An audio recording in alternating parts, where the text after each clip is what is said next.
I didn't strive for success. I strived to do something artistically important.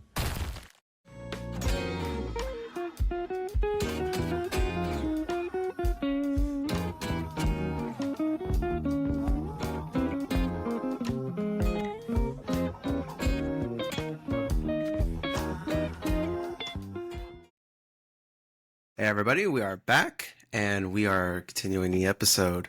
So we just did Lewis's Blind Faith, an album that could have been, and now I will bring you my album that could have been. Kitsy Ghost. Now, I know this album's talked a lot, but I still don't think it's talked about enough, man. This album. I think it's talked about a lot.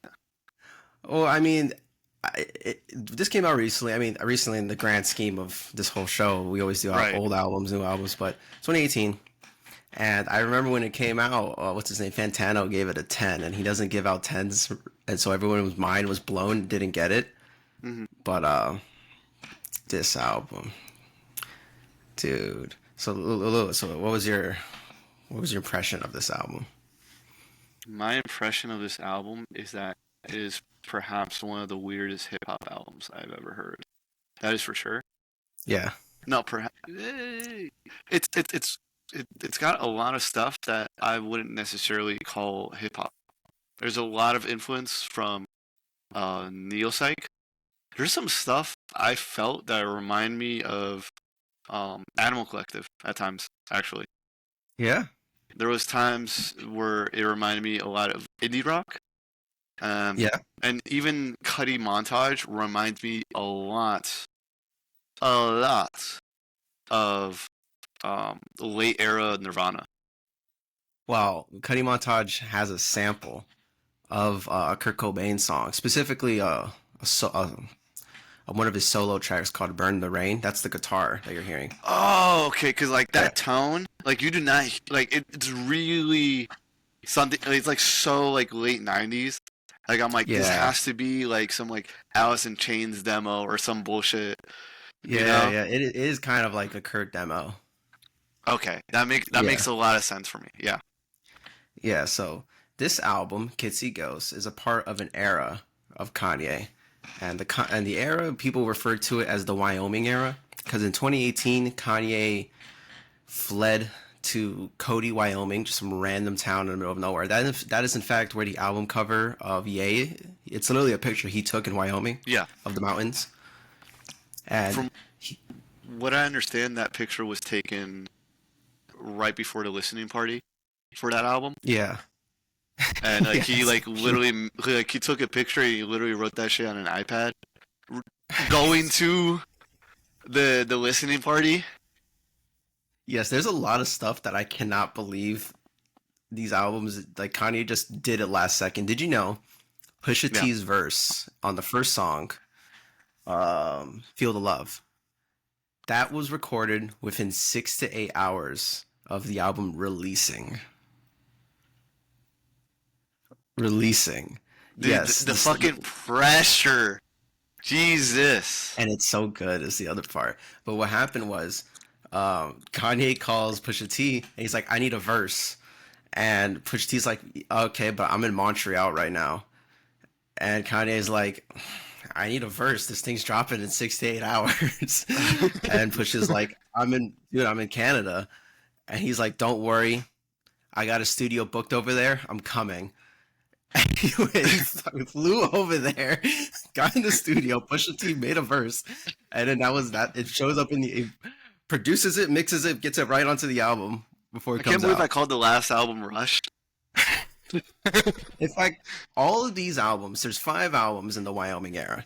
Okay. We got all of these at minimum Kanye executively produced. They're not all his albums, but he produced all of them.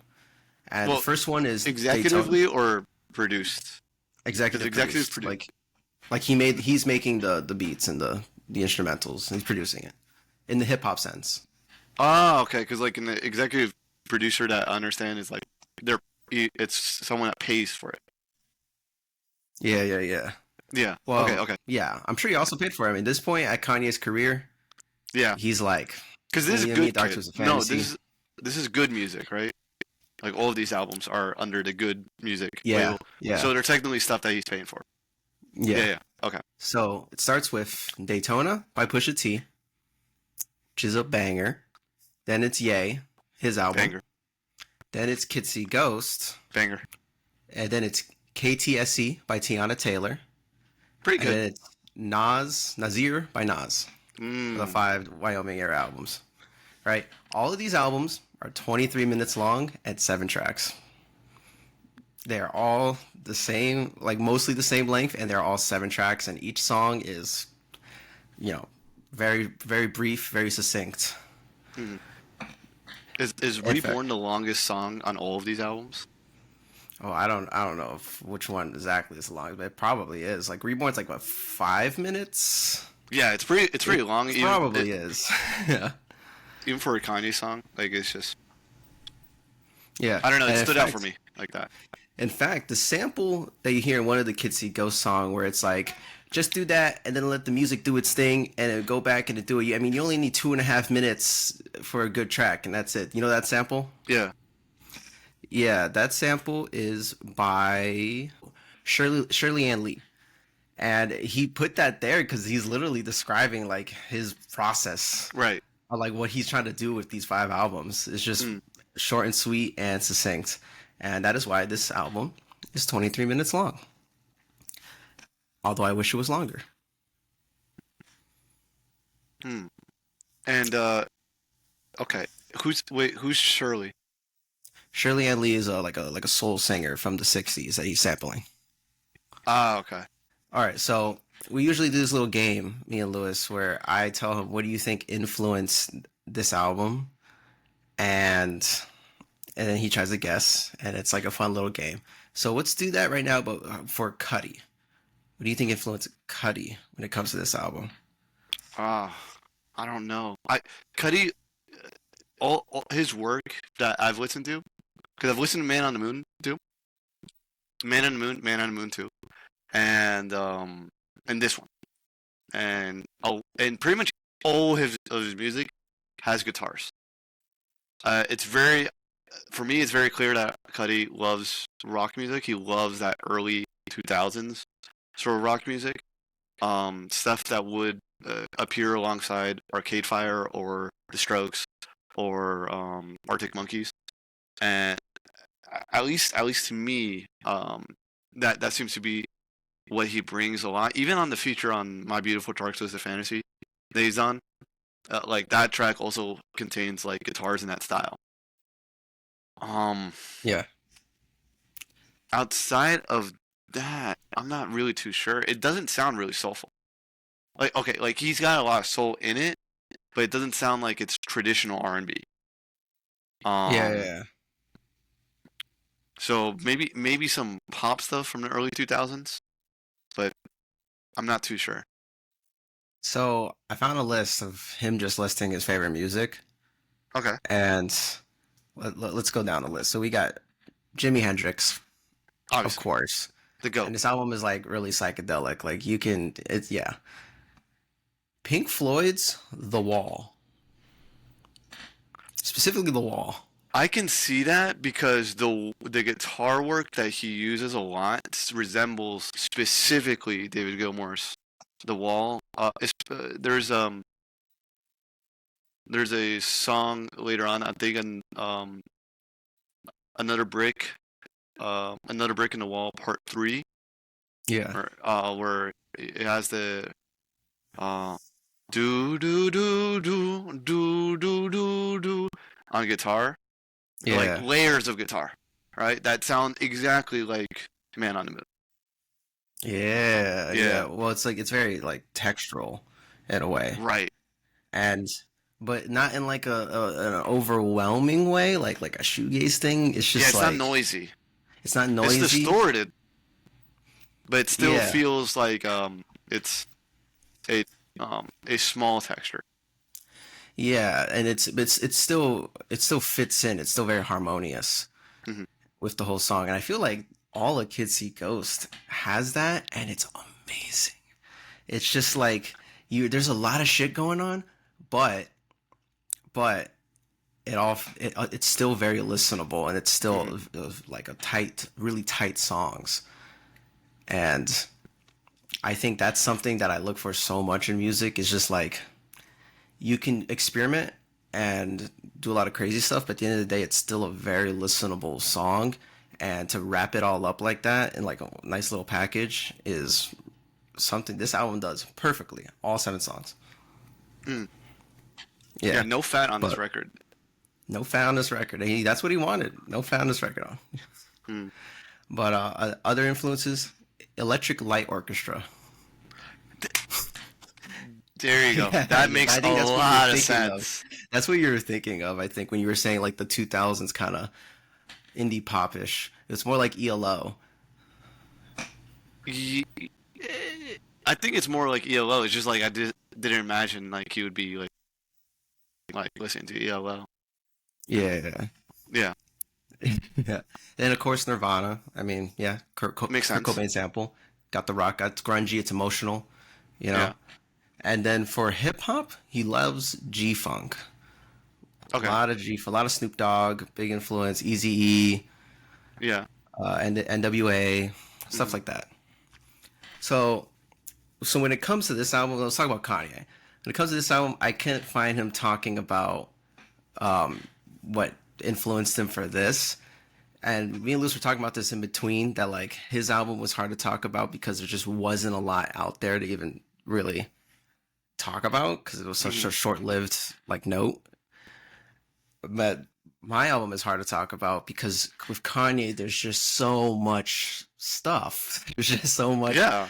like he's influenced by everything. So what I thought to do for this segment is I'm not even going to try to quiz you because I just went and I found Kanye's strange influences because he has listed so many just like random things as that have influenced them, stuff that's not even music, and I found some interesting ones and I'd like to share. So one of them is Marina Abramovic, and she is a famous performance artist known for some really controversial pieces. Her most famous being a piece called Rhythm O 1974. In this performance, she placed 72 objects on a table and stood in front of it for 6 hours. The instructions in front of the table read something like, "Do whatever you want to me with these objects." Objects on the table included a rose, a scissors, olive oil, a gun, and one bullet for said gun. The audience tore her clothes, revealing her breast. They drew blood with the rose thorns. They drew oil on her and marked on her skull on her. One man got the gun and put it against her skull. Kanye West has compared himself to this woman, and he calls Bound 2 his performance art. I think this is really important to understanding Kanye's work. Why do you think this helps understand Kanye's work? Kanye always has this feeling of like he's making himself into like this pariah for the stardom. And this album, A Kid See Ghost, talks about it a lot of like, you know, there's an element of he's making himself into a fool, Mm. like publicly, but he's doing it kind of for the game. Mhm. And it's all a part of it, and it's all a part of making him the artist. It's almost like he's self-aware of his tendencies to say crazy stuff, Yeah. and we'll get into the crazy stuff he said. And But how? Okay. Does this relate at all to the name? I'm really curious about the name. what, Kid See Ghost? Yeah. Oh, Kid See Ghost. That's the whole concept of the album. Let me explain. Yes. Basically, do you know the thing people say where kids, dogs, and cats can see ghosts because they have a more youthful mind and therefore they can look into a different dimension? And I know I sound insane, No, no, no. but you, It's a common what's it, superstition. yeah. It's like a wives' tale.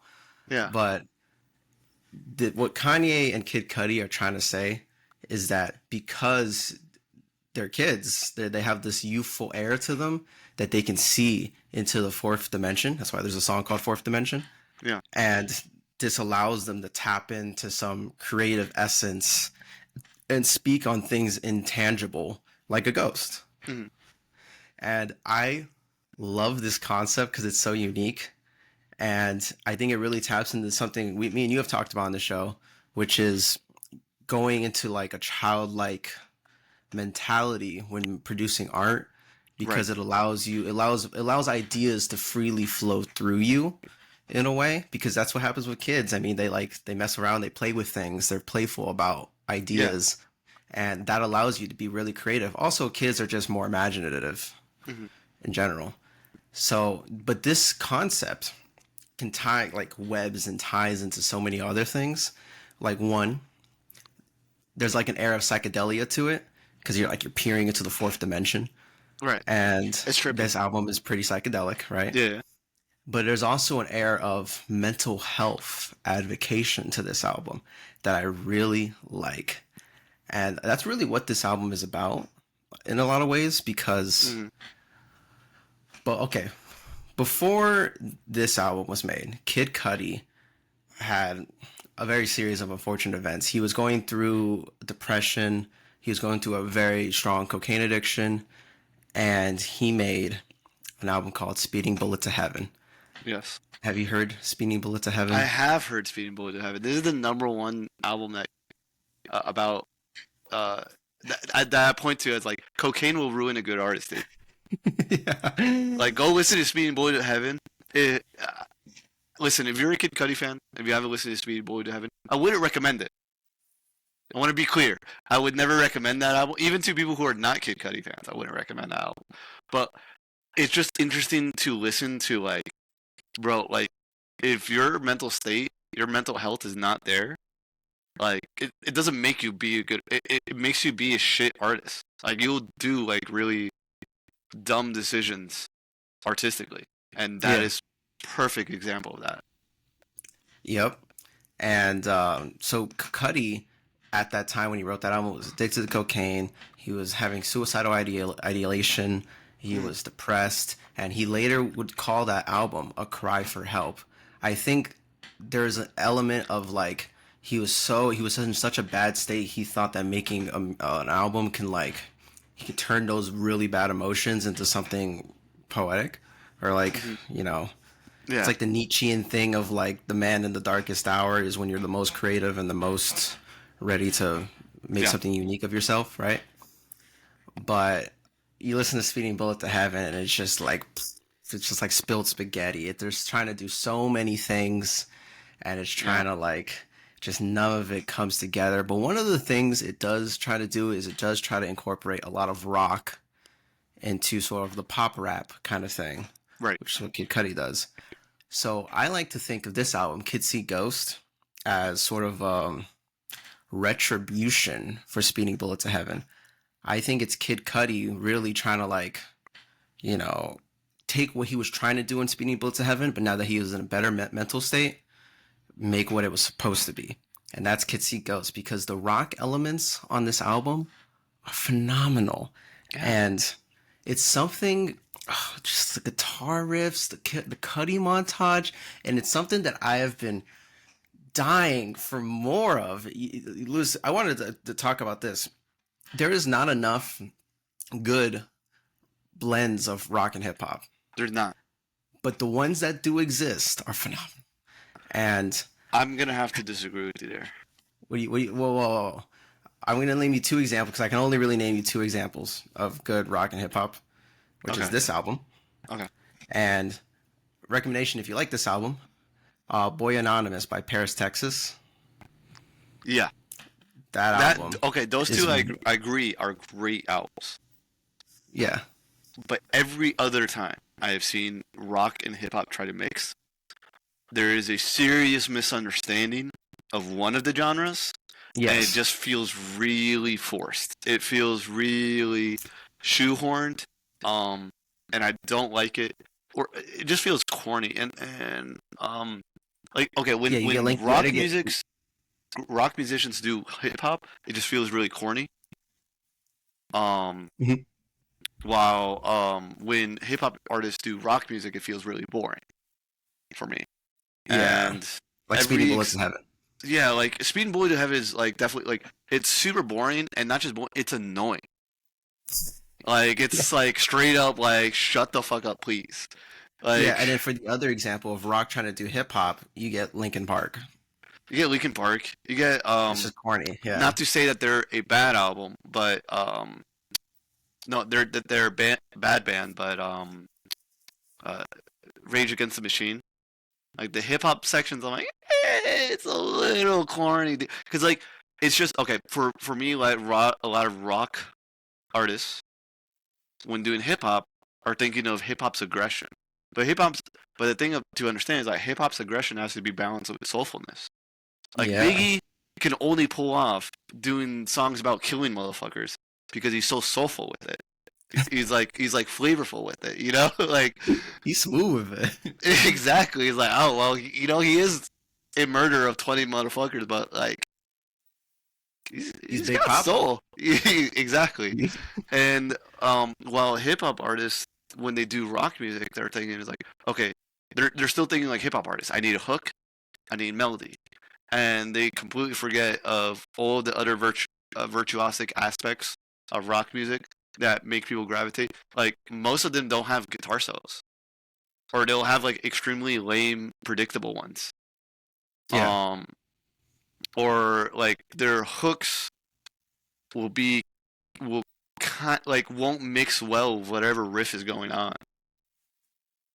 Yeah, and I was gonna go. I think what makes Kids See Ghost and Boy Anonymous by Paris, Texas, like good hip hop Mm-hmm. and rock blends, is because it's really about using the guitar as your hook and then just writing really good riffs for that.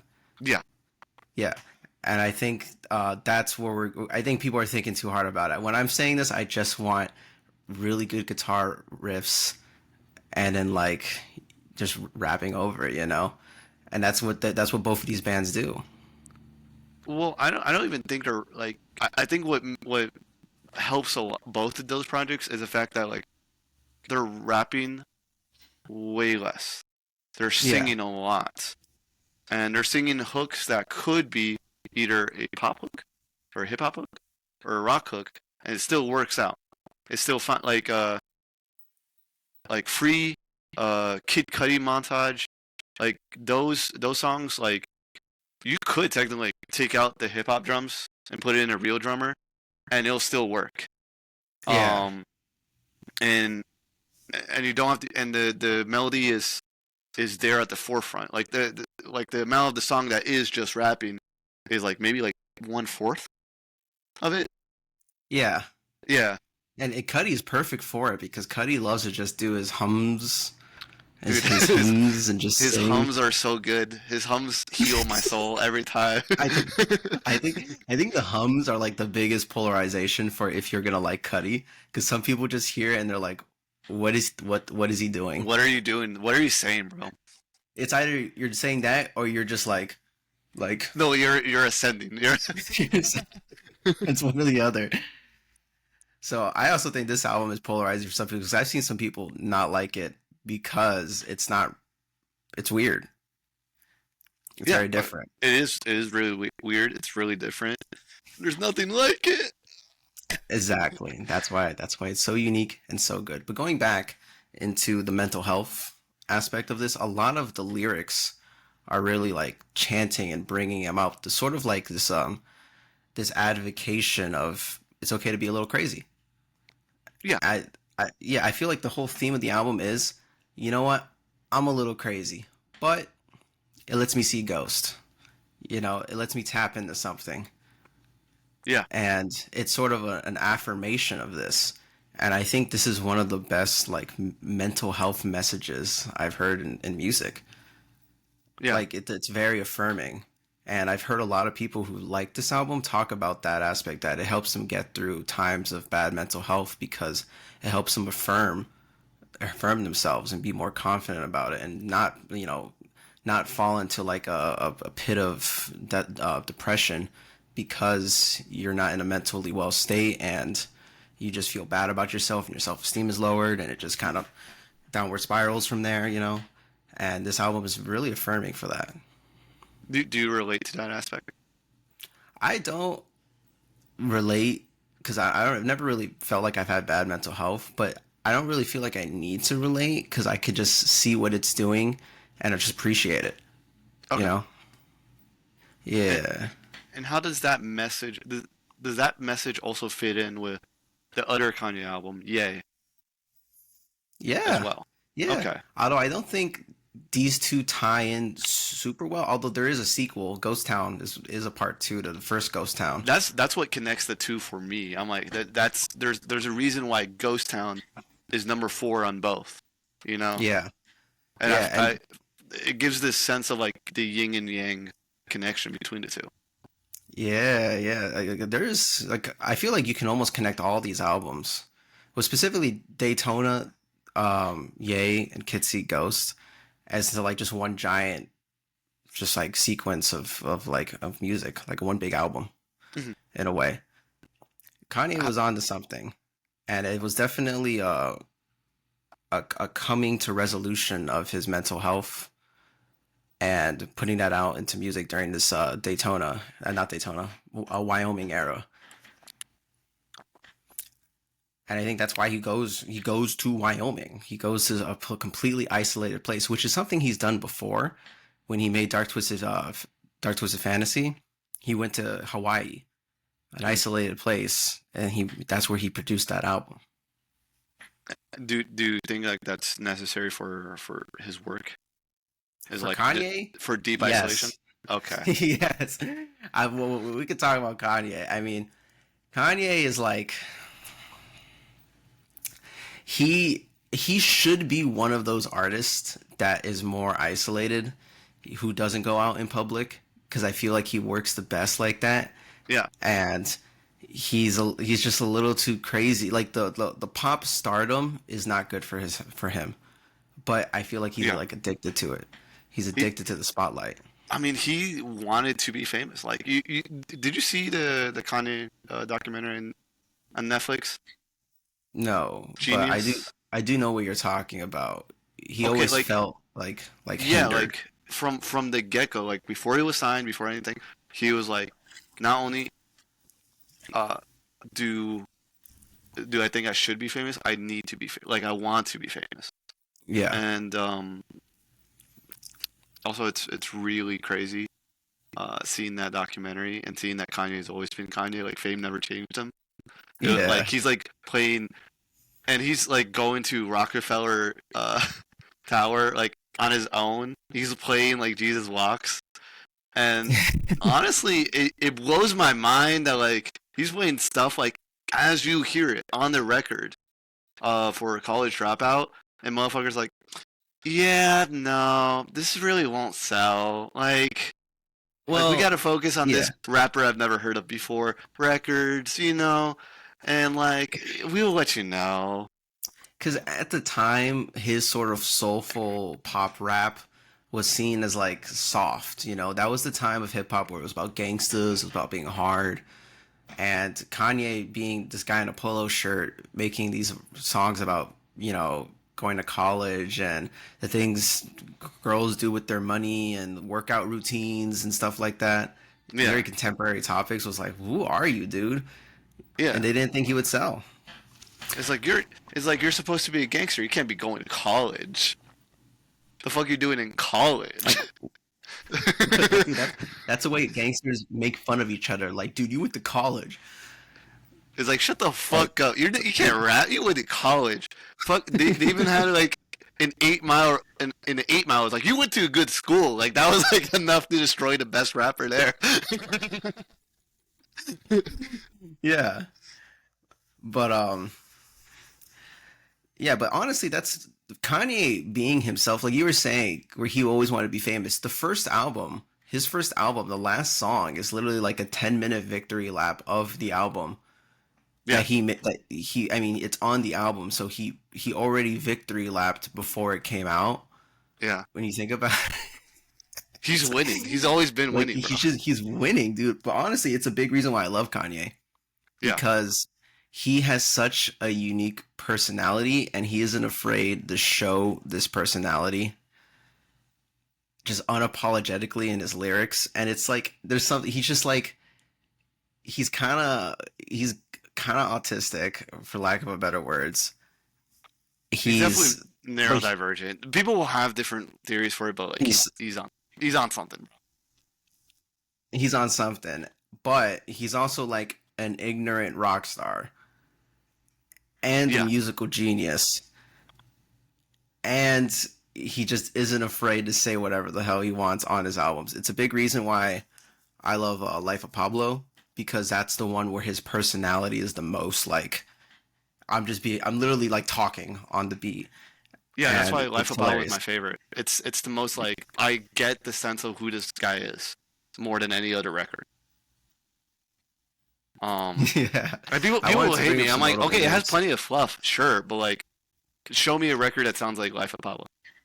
I know more Show records that me sound like like Yeezus than Life of Pablo, yes. right? Like, Yes. Life of Pablo is the most Kanye record. It's him. yeah. and it, and it's so good, and it's a mix of two. It's one his hilarious personality that is so unique in the rap scene, as everyone else Hmm. is trying to be hard and try to be gangsters and try to talk about tough lives and all that stuff. He's just talking about like banging models and uh you What do we fuck know right now? going to What do we fuck church. right now? Exactly. Some notable lyrics from Kid See Ghost I wanted to bring up with Kanye is bought an alligator. I ain't talking Lacoste.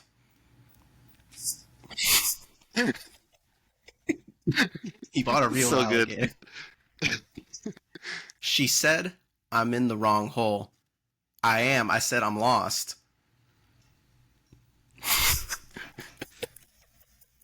He's lost.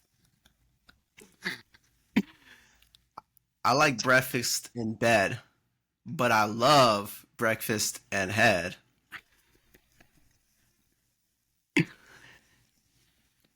They're like 12-year-old lyrics.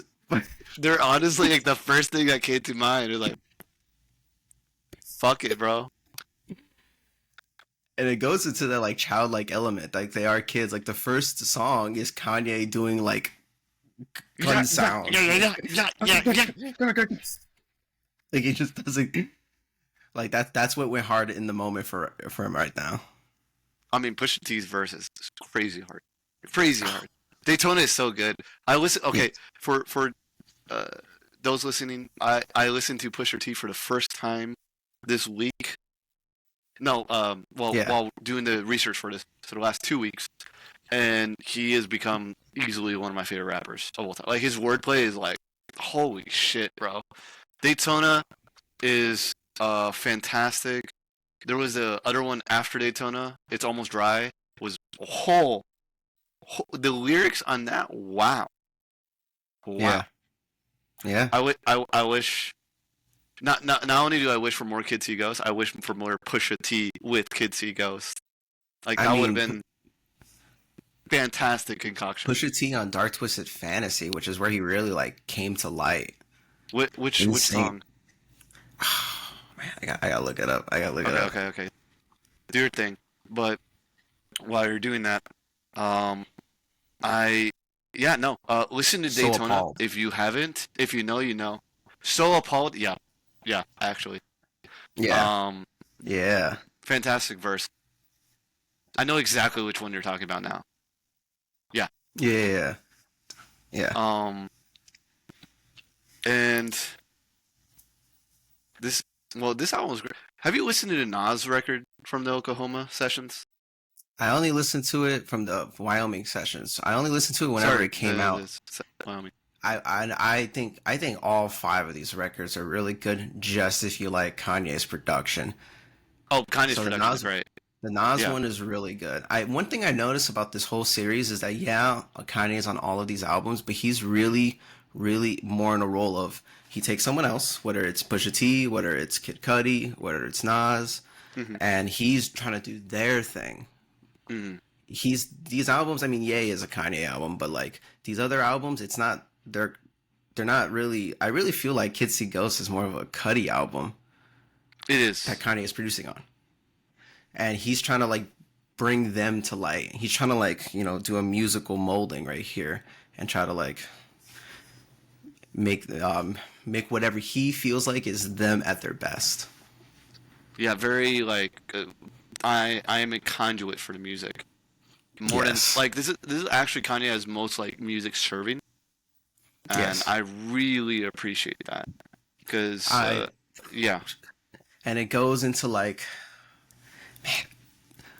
why now we could talk about what happened to him, man. Yeah, why don't we have more kids, you guys? Why don't we have more of this? I am so happy. Okay, I get it. You know, Kanye, maybe he said everything he wanted to say in his career. He made a ton of albums, all bangers. Fine. But what I would be so happy if Kanye just sat back, just produced, and just did albums like these 5 for the rest of his career. What happened, Kanye? Well, what happened is that he got replaced by Funya, Oh, and yes. and the CIA produced Donda just to fuck with me personally. Donda is a CIA-sponsored psyop in which once you hear the Donda, Donda, Donda, it is actually a secret agent code flip for the people who have already been indoctrinized in society. So when you hear that, you immediately flip into like terrorist mode. I don't know if you know that. Yeah, that's why he had Marilyn Manson on it. Yes. Yes. Yeah. So let's talk a little bit about what happened after this album. We were talking about this before we did this episode, but you like Jesus is King? I appreciate Jesus is King, Okay. and I'm gonna explain why. Because, okay, first of all, Kanye production, classic Kanye production. All right, like I can't hate on it. It's still god tier Kanye production. All right. Now the first side is weak, I admit, but the second side, I really dig, especially from a Christian music standpoint, because like when people decide to make Christian music, whether they are starting off like that or they're like halfway through a music career, is like I'm gonna make Christian music. They like immediately like erase their personality off the record, and they're like, these are songs that any Christian can sing out there and relate to. And it's supposed to be as accessible as fucking possible. But what ends up happening is like it just sounds bland and uninteresting and has no They all sound character. the same. Yeah. And I love that like Kanye is like, I'm gonna make a record where I talk about my Christianity. I'm gonna try to be as respectful as possible too, right? Like there's none of the typical vulgarity of like I want to fuck crazy amounts of models that you hear on other records. Even like Ye, like even Ye is like, he's like I hate that I have to need to fuck so many models, like like it's still on there, but like with Jesus King is like no, I gotta grow up. I'm a man of God. I'll struggle with it sometimes. I'm still crazy. I still like being famous, but like for real, I gotta hold myself accountable, and I really like that decision much better than if you were to do like just straight gospel. Like the Sunday service choir album is still great. Highly recommend. Especially if you like that like really soulful use of the voice. That's but and that's my argument. I'm like it's like I'd give it like a 6 or a 7 personally. Like it's not like great, but I'd defend it. I think it's like it's a really interesting era artistically for Kanye. I think like for me, like most people will like the college trilogy, even including 808 and Heartbreak, or even including Dark Twisted Fantasy, and that's like where most people sit. I am much more on the camp of like Jesus till Jesus is King is for me the most interesting part of Kanye's career. The after Dark Twisted Fantasy. Well, Dark Twisted Fantasy, he's like,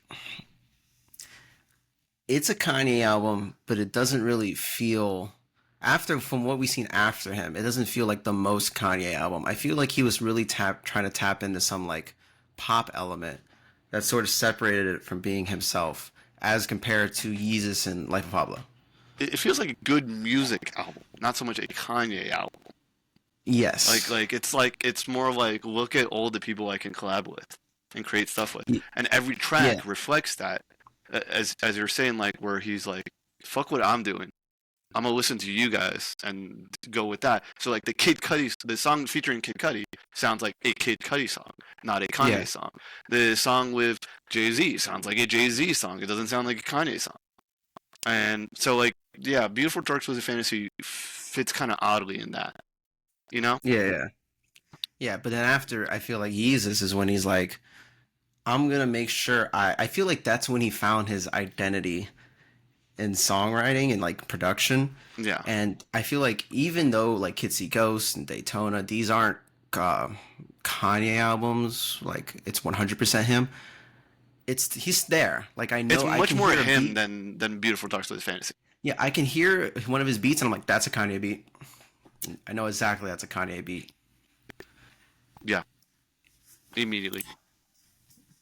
And so yeah, no, that was why I'm like, okay, I even wish that he would have gone like the route of Jesus King, and then we get Donda, and Donda is all over the fucking place and not produced well, and just seems really thrown together. And there's like Kids See Ghost and Ye thrown together, but like these albums sound perfected to me.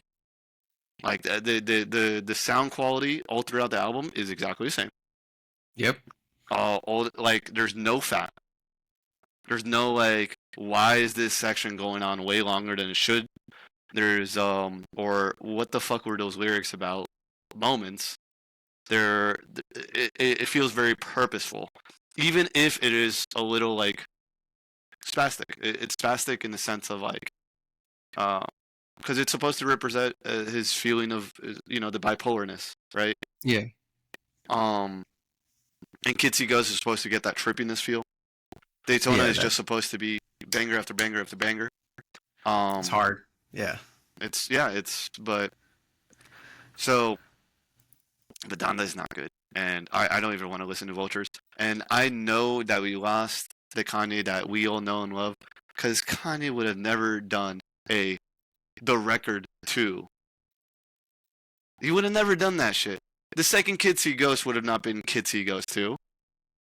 You kidding me? No, it would have just been a different album with him and Kid Cudi on it. Yeah, it would have been like, and like, also I don't know why out of all of the people he can collab with, T.Y. Dollar. T.Y. Dollar is fine. He's a good rapper. He's on this album too. No, he's on so much by Kanye. Like he's a long time collaborator with Kanye. So it makes sense. Like he's not coming out of fucking nowhere, but more in the sense of like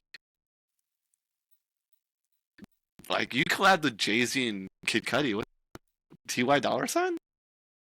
I feel like what we're looking for in collabs is another artist whose voice is really big that can give when you blend it with Kanye's voice, it gives the album a whole unique identity. You take these two voices, like a Kanye and a Kid Cudi, take them together, like a Kanye and a Jay-Z. You get what's the one with the in Paris? Watch the Throne. Watch the Throne, yeah. Which is a great fucking record. And honestly, if that's all Kanye did for the rest of his career, I would be a very happy man. Yeah, which is make albums with, like, can you imagine a Kanye and a Tyler the Creator album? Oh, that would have been crazy. Insane. I would have came buckets, bro. Dude, like, you want to know a really sad fact? What? Do you know the number one person MF Doom wanted to collaborate with? Kanye. It was Kanye. Kanye. Can you imagine that collab? It would have been insane. It would have been. It would have broke hip hop. It would have started a new genre. That's what we could have had. Electronic music where you rhyme as many things as possible. Yeah. The Thesaurus album. No, it's like IDM Thesaurus. But it would have been so soulful because they're both really soulful producers. Oh, you're like so a lot of soul right. Samples, just really like harmonic, and it's just And yeah, no, and now we get Vultures 2. We get Nazi Kanye, who just who's trying to basically just make money off of his clothing brand and has been shunned out of the limelight. And it's literally the bad ending. We got the bad ending. Yeah, I don't know what the fuck. Uh, I mean, like so many people like have different theories, but at the end of the day, he's just not surrounded by the right people, and he doesn't want to listen to anyone. And it's pretty clear, it's pretty obvious from what I've seen during the Donda sessions, what I see in pretty much every single interview I've seen since 2018. Um, it's just that I don't know. 2018 gave me a lot of hope with Jesus is King because I was like, okay, this dude is like gonna turn his life around. Like he's trying to get off. Like he's trying to get on the meds, on the therapy, closer to his family. Being like, I'm a 40-year-old dude. I can't just be like acting like a arrogant rock star for the rest of my life. And he was doing the Sunday services every Sunday for a good half a year. Yeah. And from what I've seen reviews online of those services, they were fantastic. They're incredibly good vibes. I mean, it was house music and gospel, right? Awesome. It pinnacle, peak, and It's awesome. It's something only Kanye would do, you know? yeah. And now we are stuck with a feeling of like, what could have happened? What could have been? Yep.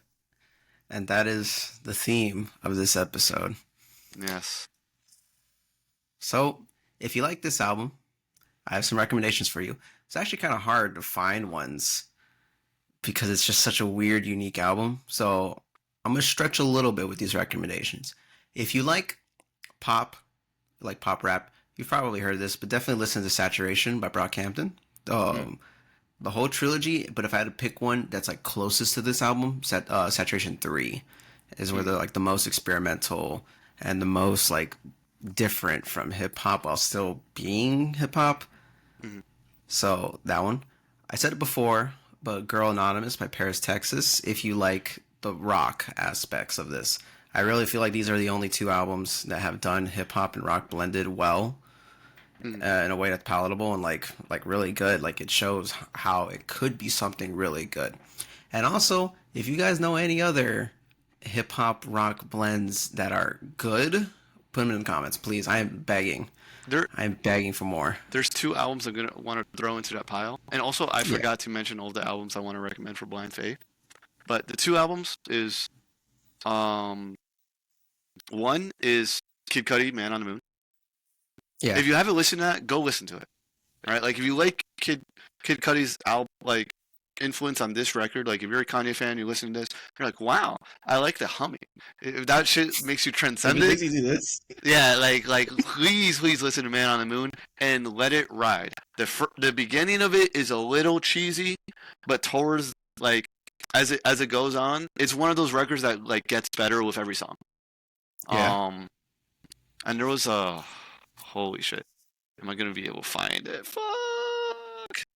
No, because I. Oh my gosh. Kid Corey?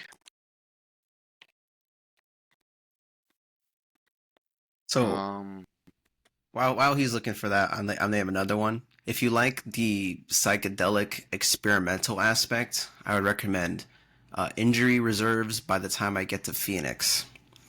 If you want to listen to something out there, and it's like if you took the more out there elements of Kids See Ghosts and you ran with it, that album. I won't find it here. I'll post it in the description. But if you like Blind Faith, especially Steve Winwood stuff, please listen to John Barleycorn Must Die and Low Spark for High Heeled Boys. Those are records that he made immediately after Blind Faith, and they sound a lot like they're probably the closer you're going to get to what Blind Faith could have been. They're a bit more proggy than Blind Faith, and a bit more artsy, but the jazziness is there. The organ sound is killer, and Steve plays really awesome guitar, actually. Like I was listening to like Low Sparks, and the entire time I'm like, damn, they should have got this guitar player, instead of like Clapton's difficult ass. Yeah. And then it turned out to be Steve Winwood just doing 5 instruments at once. I'm like, oh, okay, that makes sense. Oh, okay. Yeah. And listen to the second, third Santana record and the first and second Dwayne Allman record, and listen to the band. If you like the folky stuff from Blind Faith, really check out the band. The band, like the name of the band is called The Band. No, it's literally the band. And listen to record Songs from the Big Pink, which was actually a favorite not only of Clapton but also of Jimi Hendrix. And and if you guys don't know the history, the band is the backing band for Bob Dylan. So it's just like those guys writing their own songs. What's up? That's why they're called The Band. Yeah. Oh wait, did you not know that? No, I didn't know that. I've heard the band. I like the band, but I didn't know that that's why.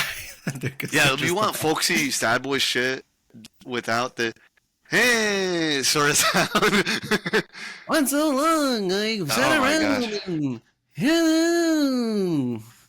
Oh my god, we're never doing a Bob Dylan episode, bro. We wouldn't talk about music. We would just make jokes.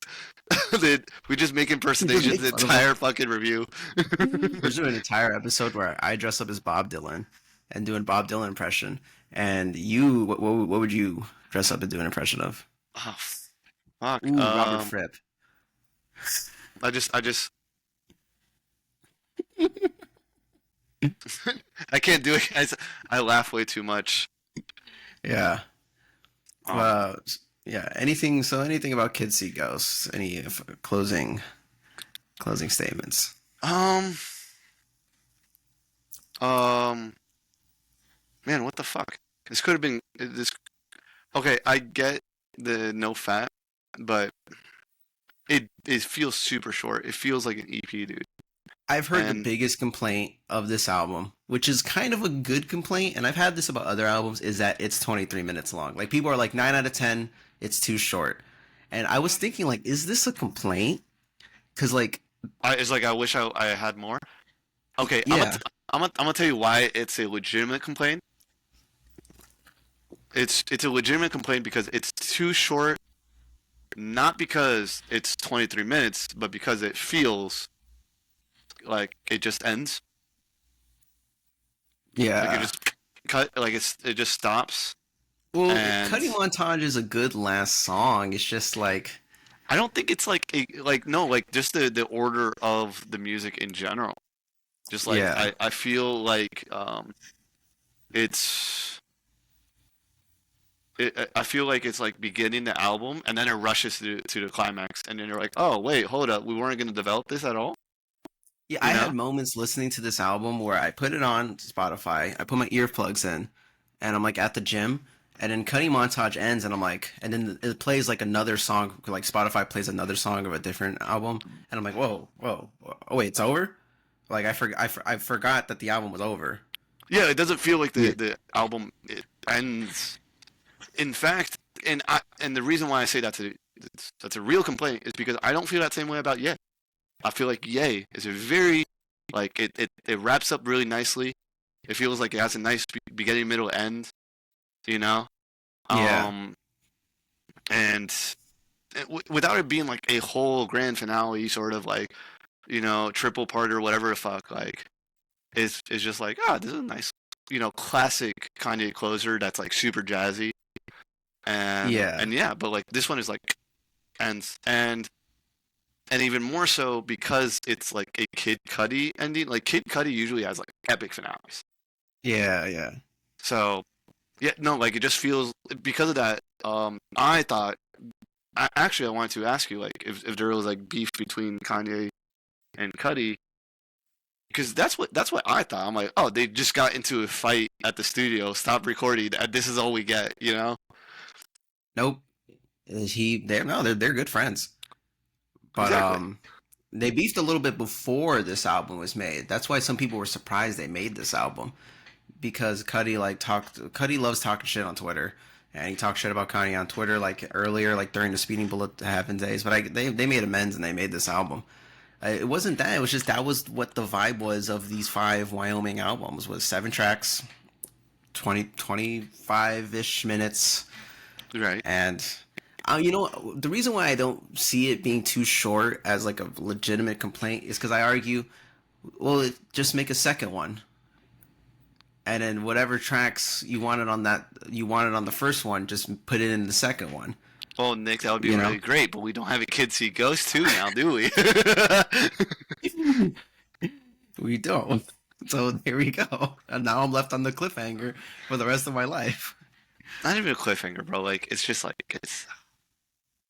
I, I really hope that Kanye is, well, even no, because, like, okay, just for his sake, not even for music's sake, just for his sake, I really hope that he's pulling, like, a Clapton, where he gets, like, he has, like, a really good beginning of his career, and then, he does go through his issues, he releases some duds, and then comes back being like, you know what, I was tripping the whole time, you know? Like, I really hold faith that, like, that might be something, because, like, we're gonna cover Layla later, but after Layla, like things don't go better for Clapton. Spoiler alert. Like, Alert. he just gets more and more into drug use, and how bad his mental state was, how bad his depression got, combined with stardom. That was not good. And, like, really, it's not till the 80s that he comes out of that. And, like, it takes time. It's not something like, oh, commercial success just fixes everything. You know what, man? I'll yeah. wait. If Kanye in 10 years drops another Kids See Ghost, another Life of Pablo, another Yay, anything, I'll be happy. I'll wait for you, Kanye. I mean, So Steve let's wrap up. Yeah. Yeah, let's wrap up these two albums with the Broward Exchange tier list. Let's fucking go. Oh, Let's do it. Yeah, no, okay, for sure. Let me, boop. All right, for anyone who doesn't know, we're doing a segment where we are slowly building a tier list of all the albums we ever talk about. One day this will be gigantic. Yes. But, all right, let's start. Let's do Blind Faith. All right, where do you want to put this? I'm thinking great, but better than Blues Breakers. Because it never got a chance to breathe. It could be here. Honestly, it could have been anywhere. No. Okay. As much as this episode is about potential, we have to stick to what's on the record. Yeah. Like, all bullshit aside, and it's a great record, but it's not classic status. Like, it's not something like Clementine that changed the game.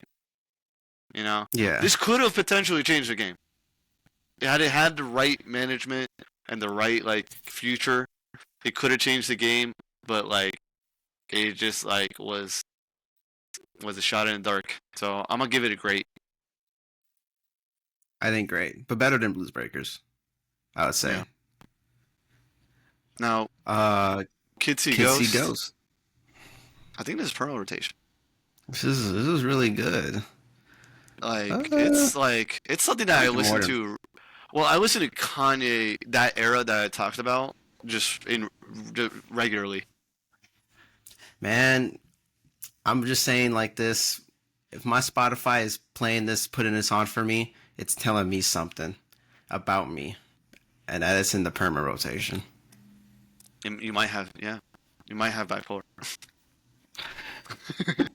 You might have depression. All right. I think I'll put it like right here. Right here. Okay. Alrighty. What? So, like, this is, like, in order now? Like, that's also in order? I think we're doing it off a vibe. We should be doing it. We can't be thinking too much. We gotta be like kids that see ghosts. Yeah, we got childlike demeanor. Just blind faith, holding a plate. Oh my god. Alrighty, everyone. I guess that wraps up this episode. Yes, that does. Thank you so much for coming. And we hope to catch you in the next one. Yeah. All right. Yeah. Next one you will see, but we're finishing the Clapton trilogy, and I will be bringing an album that companion, makes sense to talk about both. You're gonna see, gonna see, and you're gonna be like, really? But like, yes, trust, yes. trust. Alrighty, thank you for listening, everybody. Have a blessed day, and peace out. Peace.